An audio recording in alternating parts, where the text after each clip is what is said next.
Today I'm planning on seeing the Leaning Tower of Pisa and then make my way to Rome. But unbeknownst to me at the time, I would have a rather hard time doing that because of a massive train strike in Italy. When I finally got to Rome, it was way too busy, so I actually ended up completely leaving Italy. Hi, I'm Viggo, an 18-year-old adventurer. 10 days ago, I landed in Barcelona, Spain. The only thing I planned was a return ticket from Naples, Italy 2 weeks later, and an interrail ticket allowing me free train travel in the region. You now join me on one of the last days of my trip, with only 4 days left to explore Italy till I have to catch my flight out of Naples. So far, I've been enjoying my time in Barcelona, dipped my toes in the sea at the border town between Spain and France, visited the stunning medieval castle of Carcassonne, the old papal city of Avignon, and dealt with a ton of burnout. I swam in the sea in Nice, where I almost lost my phone to the waves. I went on a day trip through the micro-country of Monaco, and I went hiking between the famous Italian fishing villages of Cinque Terre with 2 strangers from the hostel in the worst possible weather. Yesterday, after completing the final leg of the 5-village hike, I made it to Pisa. And that's actually all you need to know right now, that I am in a hostel in Pisa, Italy.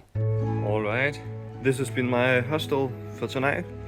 There's like a little bathroom and stuff. Yeah, I'm ready to leave now. I think I'll just go down and grab some breakfast at the hostel. That's the easiest, I guess. And then go see the Leaning Tower of Pisa. And yeah, then I'll probably, I don't know if there's anything else to see, but after that I'll just go to Rome, which will be interesting, yeah. I got some breakfast and started my exploration of the city. First up is this 800-year-old church, which I thought looked a bit out of place. This church looks so out of place. I mean, in my mind it looks like it's just been cropped out and pasted here. An Italian guy from my hostel in Genova a few days ago actually recommended me that I went and saw this church. It's the guy you can hear talking in this clip who told me I should visit the church. Yeah, of course, I get that. I still haven't really gotten any idea of why he wanted me to visit the church. I think he told me that he just liked it because it looked so out of place. Today is a beautiful day in Pisa and I'm so excited to be back here. I've actually flown into the airport quite a few times now to visit an Italian friend because of cheap Ryanair flights, but that was many years ago now. The last time I was only 11 years old, and that was the very first time I traveled to another country on my own, back when I barely spoke any English. I have so many memories from that trip, but most of them are slowly fading as time passes. A lot of the memories I still have from that trip almost feel like flashbacks, just like in the movies. But already back then I was documenting my travels on YouTube, and therefore I can now, 9 years later, go back and regain all my memories from that trip. A trip spent with a dog that's no longer with us, and an old Italian friend, in beautiful Tuscany surroundings, and in a time I'll never get back, of being a young 11-year-old. That guy was full of more ideas, creativity, inspiration and bravery than I will ever personally achieve. And that is, in its pure essence, still why I'm making these videos. To capture my life into small flashbacks in the format of video. Based on a deep level of fear of forgetting my life and letting go of my memories. Anyways, I don't know where I was going with this. So Pisa is very famous for like their inability to build a straight tower 800 years ago. But other than that, they don't really have a lot to offer other than like a cheap Ryanair airport. I'm so sorry to be rude to Pisa, but that's just my personal impression of the place. Wow, but there it is. These 3 buildings is like the main attractions of Pisa. It surprised me so much how uneven the tower really is. It looks like it could collapse any moment now.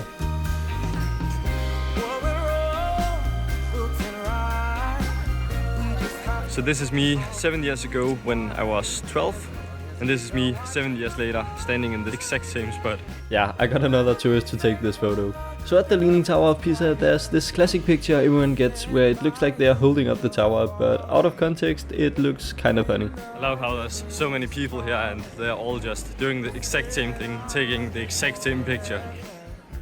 So just next to the Leaning Tower there is the cathedral and then the baptism church thing. And fun fact, it's also leaning a little tiny bit, but obviously not as much as the Leaning Tower. Oh yeah, and it's 28 euros to go up the tower, and even though I've been here twice now, I'm never doing that. Not for that price. Okay, I just decided to take a train in 28 minutes and it's 26 minutes to my hostel, and from there it's probably like 6-7 minutes to the train station, but I'll just be walking fast and I think I'll possibly be able to make it. I don't know. Hope so. Even though I had decided to catch a train soon and was very much in a hurry, I still couldn't resist filming. Wow, I stood in this exact spot 7 years ago. Alright, now time to run.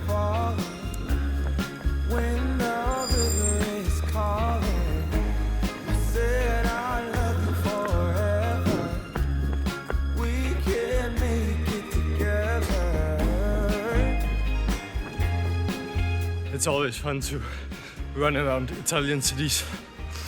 I feel like Ezio. Ezio is this video game character from the historical game Assassin's Creed, which is set in a lot of different Italian cities. I especially felt like Ezio when I ran through Venice in the early morning about a year ago, as a huge part of the game is set in Venice. I guess I really do have a lot of flashbacks from around the world, huh? Back in Pisa, I ran so much that I got plenty of time now. I made it back to my hostel and... Alright, got my bag. It should be 7 minutes to the train station and I have 14 minutes now, so guess I didn't have to run that much. It's only 11:30, so I might even have some time to see something in Rome. Well, as you'll see in a bit, I actually went to a completely different country this evening. Rome, here I come. Or so I thought. So, first of all, the train should have departed like 4 minutes ago, but the doors won't open. And second, it says it's only going to Roseto, which is like right here on the map, and Rome is down here, so yeah, probably gonna take another train. Yeah, so the train is only going to Livorno now, which is like 1 or 2 stops from here. So I'm going to Florence now instead, and switching trains there. All this confusion was apparently due to national rail strikes, but I made it onto a train towards Florence, or as the Italians might say, Firenze.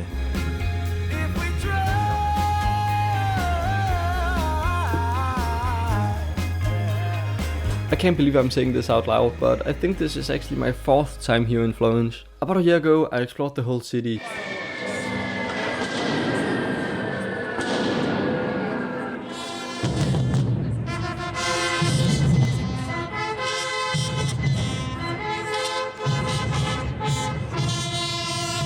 So this time I only plan to change trains here and hope to go towards Rome as quickly as possible after having a bite to eat. A lot of trains were cancelled due to the national rail strike, and this one I couldn't get on because it's run by a company that's not part of the Interrail collaboration. I finally got on a train though and had my fingers crossed that it would bring me all the way to Rome.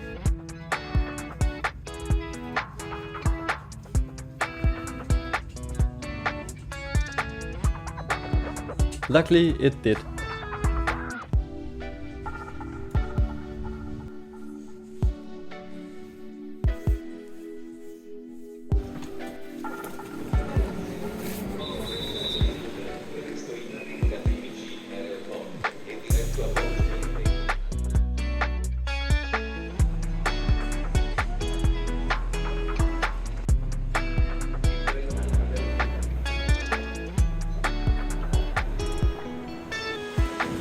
I've made it to Rome, and I've already been approached by a beggar like 2 minutes after getting out of the station. But it was actually quite difficult getting here because there's like some train strikes happening in Italy right now. And of course, I just got out of the station and it's just started to rain. But yeah, I was very lucky to get on that train with no seat reservation or anything. The seat reservation was like 15 euros, but in the app you couldn't like add your Interrail pass, so she just let me on, and yeah, that was very nice of her. But seriously, why did it start raining just when I got off the train? It's raining quite a lot actually. Am I even going the right way? Maybe I went too far. Oh, I found it.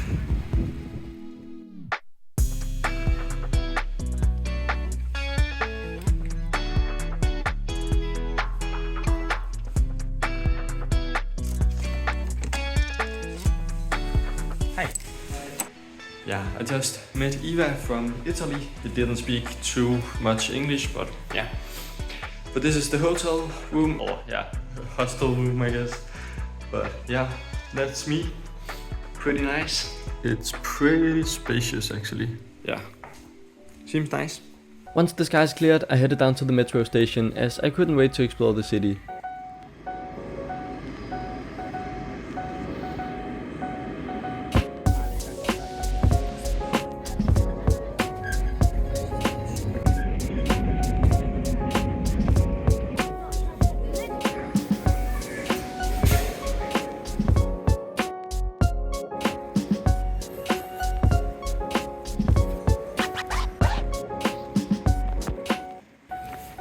I got myself a mini muffin at a small cafe, but already Rome seemed very busy, so I decided it was time to leave the country. As you probably already guessed, the country I'm going to is also the smallest country in the world, and is so small that it's located inside the city of Rome. I'm on my way to the Vatican City. This is literally the border of the country.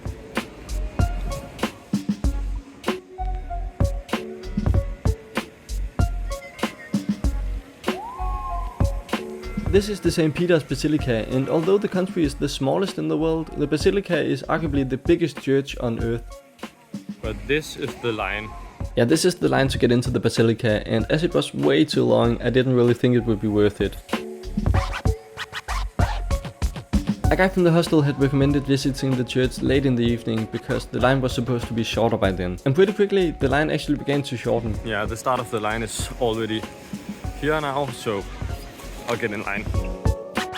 About 20 minutes later, Just went through security. to get into the country of the Vatican City, there's no security or passport control, but to get into the Basilica, there's a small security checkpoint, but that's pretty standard in Europe. Actually only took about 20 minutes or something, so that was great. You might think 20 minutes is still a long time to stand in line, but I've regrettably stood in line for way over an hour in both Milan, which houses the 5th biggest church in the world, in Venice at the St. Mark's Basilica, and in Florence. I guess I've been to a surprisingly large number of churches, taking into account that I'm not religious at all. On this trip alone, I've already visited 13 different churches, and in a few days I'm also gonna visit the 22nd biggest church in the world. So that might be a little hint to what country I'll be going to that I haven't talked about yet. Anyway, it's getting late in the Vatican, so let's explore the biggest church on earth.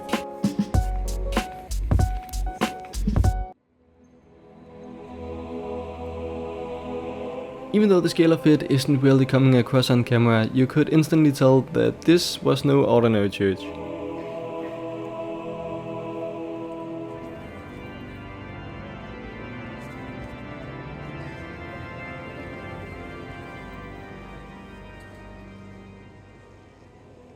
This is the most impressive church in the whole world.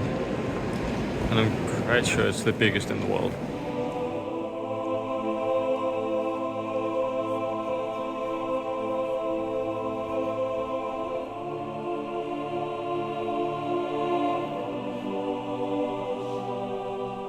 Suddenly, these two came into the church with security guards.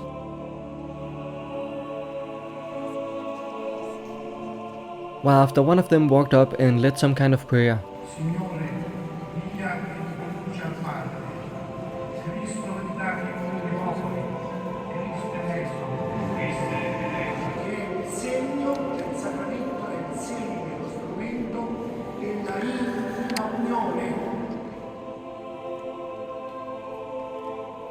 If you were wondering what the giant thing in the middle of the church is, then it's the tomb of the very first pope ever, Saint Peter, who was also, according to the Bible, one of the 12 apostles of Jesus Christ. So the first pope ever who died almost 2000 years ago was Saint Peter, and this whole church was like built on top of his tomb, and that's why it's called Saint Peter's Basilica. And I think this is his tomb, according to this sign, I think. At least that's my understanding of it. St. Peter died between the years of 64 and 68 AD and was born just a year before Jesus. As I've already said, I'm not religious at all, but these facts are at least what the Catholic teachings claim. As the church was closing for the night, I went outside where the sunset had been replaced with moonshine.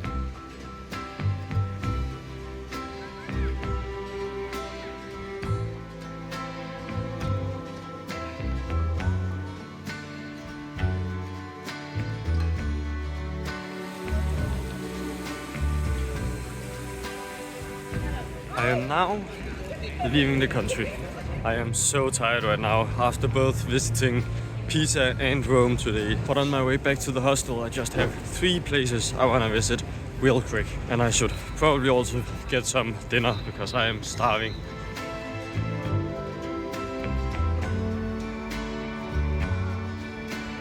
Stop number 1. This is the Castel Sant'Angelo, which is almost 2000 years old.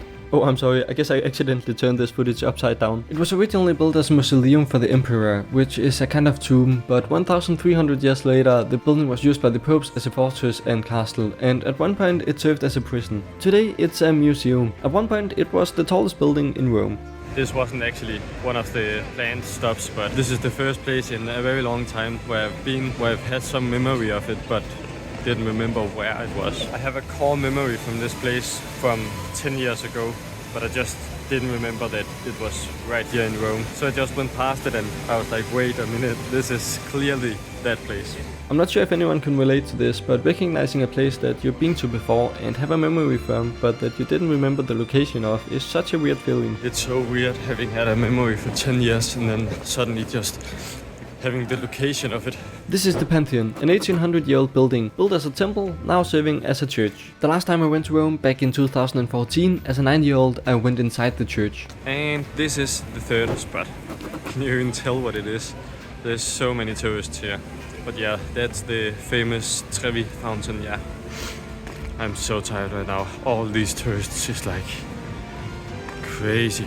Yeah, this is definitely the most crowded place I've been to on the entire trip, so I headed to a restaurant to get some classic lasagna italiana. It was so delicious, so of course I had to top it off with a tiramisu. Alright, that was good and not too expensive. So it was quite difficult finding a spot. I went to 3 different places I found on Google Maps, but they were all like totally full and had a line outside. But then finally I found this place, which, yeah, that one wasn't full. I think it wasn't as packed with people because it was advertised as 100% vegan according to this sign, so I really thought I would have to eat a vegan lasagna, but when I discovered that they also served food with meat, I was pleasantly surprised. Anyway, as you can see, I got on a metro. Then I got off. And then I got on another one.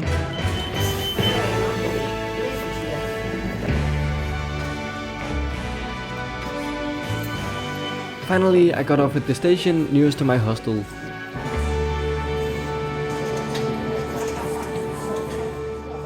What a day. I am so tired. So I'm just gonna say bye for now, I guess.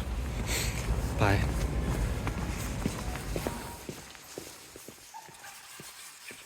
All this talk about how tired I was, but still, for some reason, I didn't go to bed for almost another 4 hours.